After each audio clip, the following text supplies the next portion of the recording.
कश्मीर वादी के पहलगाम के ऐशमुकाम इलाका में एक अवामी रैली से खिताब करते हुए डेमोक्रेटिक प्रोग्रेसिव आज़ाद पार्टी के चेयरमैन व जम्मू व कश्मीर के साबका वज़ीर आला गुलाम नबी आज़ाद ने कहा कि अगर उनकी पार्टी हुकूमत में आई तो जम्मू व कश्मीर में रोशनी स्कीम को दोबारा से शुरू किया जाएगा। इसके अलावा उन्होंने यकसा तरक्की, बेरोजगारी को ख़त्म करने व जम्मू व कश्मीर के सभी इलाकों को तरक्की याफ्ता बनाने की बात का भी जिक्र किया। गुलाम नबी आज़ाद ने कहा कि जम्मू व कश्मीर में मौजूदा वक्त में अवाम परेशान हाल है और इस परेशानी से बाहर निकालना सिर्फ डेमोक्रेटिक प्रोग्रेसिव आज़ाद पार्टी ही कर सकती है।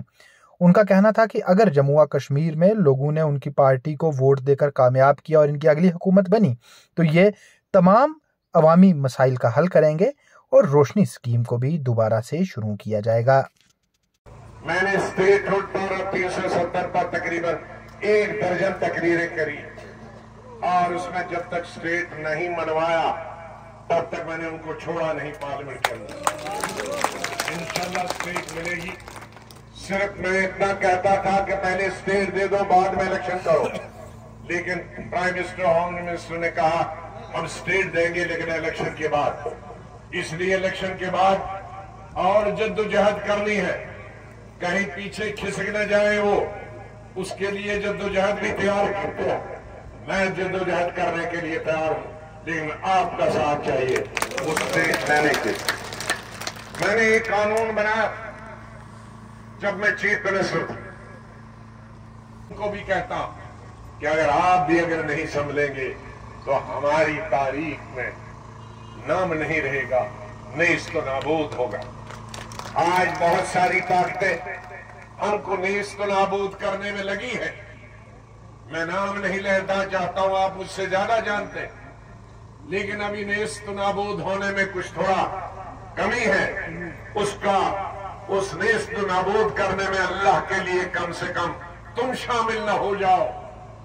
तुम्हें एक ऐसी हुकूमत दे दो जो आवाम की हुकूमत, सब मिलके हुकूमत, जो आपकी लड़ाई लड़ेगा। मैंने जम्मू कश्मीर के अवाम की लड़ाई, मैंने हिंदुस्तान के मुसलमानों की लड़ाई, जब वो लिंचिंग हो रही थी मजहब की बुनियाद पर, मैंने पार्लियामेंट की दीवारें हिलाई उस लिंचिंग पर। जब हिंदुस्तान में बुर्का खत्म करने की, कानून बनाने की बात आई, मैंने राज्यसभा उसमें फेल कराया। जब तक बाद में उनकी मेजोरिटी मिली, फिर दोबारा उन्होंने कानून। जब एक शहरी का बिल लाने के लिए सिटीजनशिप एक्ट लाया, मैंने पार्लियामेंट की दीवारें हिलाई, चाहे वो कश्मीर का हो या हिंदुस्तान का हो। अकलियत की आवाज मैंने हमेशा उठाई। आप देखो कि अकलियत की आवाज और भी पार्लियामेंट के लोग थे। आज तो सब कुछ मिलता है, देखिए किसने किस पर आवाज उठाई। अल्लाह ताला की मदद से मुझे दोबारा हुकूमत बनाने का मौका मिला। ये 3 चीजें मिलेगी, तहसील, कॉलेज और अस्पताल। लेकिन एक चीज शायद कुर्सी साहब को भी याद नहीं रहा और आपको भी, आप में से भी कोई मांग नहीं करता। हमारी रियासत आजकल 10, 12, 15, 20 लाख टूरिस्ट आते हैं,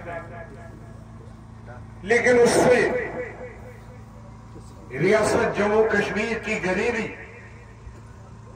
रियासत जम्मू कश्मीर की बेकारी, रियासत जम्मू कश्मीर की बेरोजगारी खत्म नहीं होगी। वो तमाम टूरिस्ट या तो झील डल के आसपास होटलों में रहती हैं, वो भी जरूरी है, या डल में शिकारागाह के कुछ फायदा होता, या शहर के ही चंद होटल जो गुलमर्ग में है, पहलगाम में, उनका फायदा होता। लेकिन 95% जो हमारी वादी, 95% हमारी वादी के दुकानदार हो, ताजिर हो, टैक्सी वाले हो, घोड़े वाले हो, मजदूर हो, नौजवान पढ़े लिखे हो, तिजारत करने वाले हो, उनको कोई फायदा नहीं पहुंचा। ये क्योंकि टूरिस्ट को 75 साल से सारी वादी में या पूरी स्टेट में फैलाया नहीं गया। इसको 2-3 जगहों तक ही महदूद रखा गया और उन्हीं महदूद जगहों पर आजादी से पहले भी अंग्रेज जाते थे और उन्हीं महदूद 2-3 जगहों पे 75 साल में भी टूरिस्ट जाते हैं। हमारी इस बढ़ती हुई बेरोजगारी हमारे 2 किस्म की है। एक तो पढ़े लिखे लाखों तादाद में हमारे बच्चे और बच्चियां हैं, graduate, post graduate, law graduate, PhD है, लेकिन सब बेकार है।